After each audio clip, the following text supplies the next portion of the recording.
Welcome back to Questing Beast. I'm Ben, and today we're going to be looking at Fever Dreaming Marlinko, which is a city supplement for Labyrinth Lord written by Chris Kotalik. Now, this is the second book in Chris Kotalik's series of books set in his Slavic-inspired fantasy world. The first one was Slumbering Ursine Dunes, and if you want to see my review of that, you can check that out right up here. Then we have this one, which is the second. The third is The Misty Isles of the Eld, which I also have and I'm going to review later. And then there's going to be a fourth, which I don't think is out yet, which is called What Ho Frog Demons. So keep an eye out for all of those as they get released. This is, as I said, a city supplement, and there's a great little picture on the back here. It's a wonderful little piece of cartography of the city of Marlinko, which is situated near the area of Slumbering Ursine Dunes. It's near the edge of civilization and right on the borders of the weird, where things get very strange. So it has that mixture of civilization and strangeness that we see in a lot of Chris's books. Let's look at what we get inside. This is a review copy sent to me by Chris. So thanks to Chris for sending that to me. Let's see. So it was done by him, and the cover art is Jeremy Duncan, and the interior art is Jeremy Duncan and Jason Schultes. I'm especially a big fan of Schultes' artwork. And the cartography is done by Luca Rejek. Hopefully I'm pronouncing your name right. And I love the cartography in this book. I think it really brings out a lot of the flavor and makes the adventure much, much easier to run than these adventures tend to be. And we'll look in more detail as to why that is. All right, there we have another picture of Fever Dreaming Marlinko. As you can see, it's divided into 4 major quadrants, or contradas, each of which has its own flavor, its own gods, its own culture, and its own strange rules that you're going to have to get used to. An introduction to the city, and we immediately start looking at the 4 contradas of Marlinko. This is a great way to give players some control over the types of encounters they have, because as they go from one contrada to the other, they will have a very different experience. Right? And giving players more control is a great thing, so I'm glad that he did that. Now, this is a Slavic-inspired setting, and so everything is sort of written in with Slavic-type languages and words and names and so on, which can make it a little difficult to pronounce, but there are guides in the very back of this book. Let me see if I can find them. Here we go. So there's a guide all the way back here that does give you a clue on how you would pronounce these names, which is helpful. Although, I mean, it's your campaign. You can pronounce things however you want. And each contrada comes with some very useful tools for helping you run it. We have random encounters here, and we have more detailed descriptions of what these encounters look like.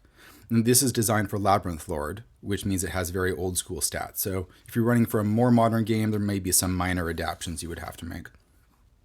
Same thing for each of the contradas. Random counters and descriptions of those encounters. And each contrada also has random buildings, which of course is useful. Your players wander around, they want to know what they see, you have something ready for them. This isn't as detailed as something like Vornheim or Augmented Reality, but it gives you just enough, right? It's not supposed to be a city kit for all cities, it's just for this city. And I think this book kind of is in a unique position in that it's a self-contained city module, and there's just not enough of those, I don't think, where you can just grab this, plop this down into your setting, and you're ready to go.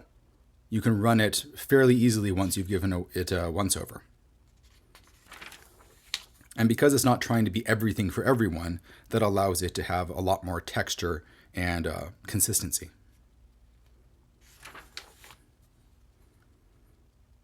So we have our common areas. Now, one of the most interesting areas of this city is right here in the middle, the Tomb of the City Gods, where apparently 5 gods are buried, and they've been there for many, many, many years, and everyone's afraid to go inside this building because why would you go in and disturb the god's resting place? Well, of course, the players are going to want to, and there are encounters and rules for what happens when they try and do that. We have, as we had in Slumbering Ursine Dunes, we have descriptions of what all of the major NPCs sound like, which is great because it allows you to roleplay them very easily. And they have little tricks like this person sounds like Zaza Gabor. Or this guy, this is a wizard. He has a direct and vigorous manner, following the speech pattern of a country club lawyer, shaking hands and kissing the female hirelings on the cheek, but ultimately all business. So by grabbing those tropes and those stereotypes, you can get in character much more quickly. We have Lady Zara. We have a checkered mage who is a 13th level magic user, which in old school D&D is ridiculously high. Although he may give you access to his spell book if you do adventures for him, so he could be a useful resource. Lady Zara is a kind of villain for the setting. I don't want to give away too much for people who might want to play this, but I really like a lot of these characters. We have random news and rumors. So you always have something going on the players can latch onto and start adventuring with. And we have 2 major adventure sites. We have Lady Zara's Town Manse. And here is my first example of the cartography in this book, which is just splendid. It's all done in an isometric style. It's all 3-dimensional. You have lots of these little details here. You could almost run this just by looking at this picture. Not only is it very clear how all of the rooms are related, horizontally, but you get a sense of verticality and how everything is connected up. This is a huge boon to anyone who wants to run a large location like this very quickly.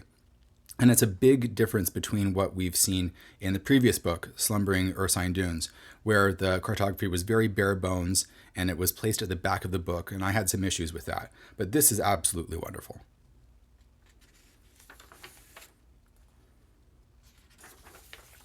We have our second adventure site, which is the Catacombs of the Church of the Blood Jesus. So this book does have some more adult themes, which you may want to tone down if you have kids or people sensitive to that sort of thing. But that's just part of the flavor of how this works. And the main idea here is that a actual Irish priest from our world somehow gets lost in this world, and his teachings get mistranslated and perverted by a group who basically turn it into a cannibal cult, which is running wild within the city and which you can deal with, or you can rob blind, or maybe you even want to join it.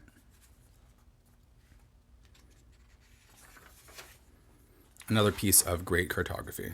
And it is sideways, which is a little bit odd, I suppose, just to make it fit, but very readable. And I love the little details, how the little bits of the descriptions that we see in these longer descriptions are labeled right on the map, which is just makes things so much easier. You don't just have numbers you have to refer back to, you have clues. Same sort of thing that we saw in books like Maze of the Blue Medusa, which you can see my review of right up here if you'd like to. We have crime and punishment, how justice works within the city. And it's a very odd city where everyone is expected to be either thieves or swindlers, and everyone can be bribed and bought off. So it's a perfect city if your players are into that sort of thing. You have sanctioned crime and unsanctioned crime. We have the types of punishments for the different types of crimes and what the bribe would be to actually lower that down. Players will, of course, be bribing people left and right, I'm sure. Running long and short cons. Con artists are a big thing in this city, and it gives you examples of types of cons that you can run. Continuing adventures. So it has some short little adventure seeds that you can use. We have what happens when they enter the Tomb of the Town Gods. And just as in Slumbering Ursine Dunes, we have the Chaos Index. So this actually tracks the player's actions within the setting and then adjusts the weirdness based on how much disruption they're causing, which is a great little meta game that you can play to really bring out a lot of the flavor.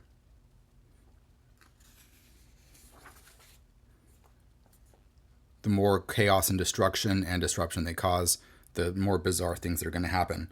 So we'll have weird group weddings that show up, cults will suddenly spring up, there'll be a demon rampage, mass hallucinations. On the buying and selling of goods and services, so a lot of the strange things and mounts and beasts that you can buy.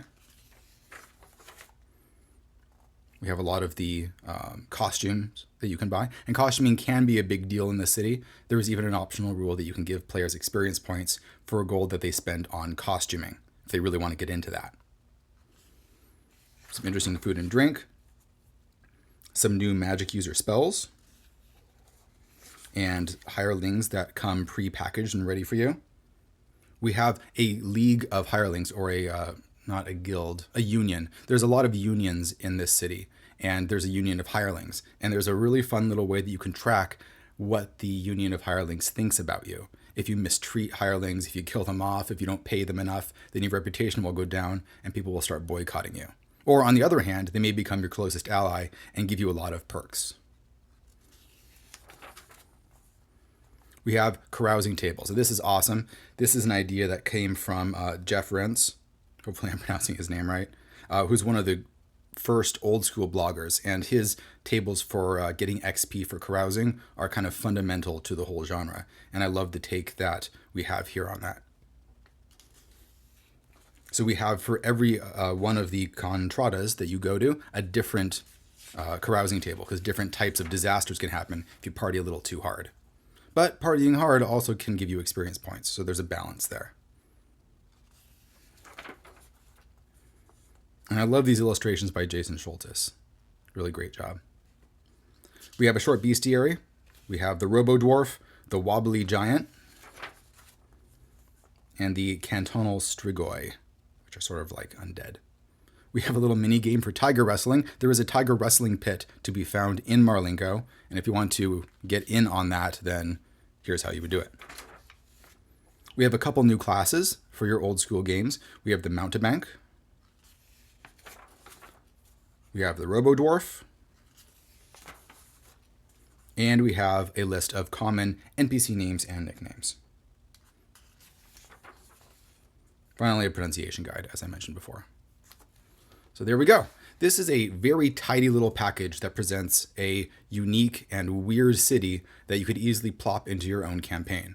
It has tons of tools, it has lots of encounters that you can use, and it gives you everything that you need to make the city come alive quickly and easily, while also building relationships and developing the direction that the city is going in, and building more and more complex events that bounce off of each other. The different cultures of all of the different contradas are detailed, and there is a lot of information on ways that you could do very long play within a city like this, and how over the course of the year different events or festivals will come up that everyone will react to. There's just so much wonderful information done in a very tidy, short package that I think that most people could use. Even if you're running a more new school game, you would have to do very little adaptation to use most of the tools in here. So I do highly recommend this. I am thinking of dropping this into my campaign just to see how my players handle it. And I will put links down in the description below where you can get the PDF or physical version of this game. Please subscribe to my channel if you would like to see more RPG reviews like this one. You can join me on Patreon over here if you'd like to support me making videos like this. And I'll see you guys later. Thanks for watching.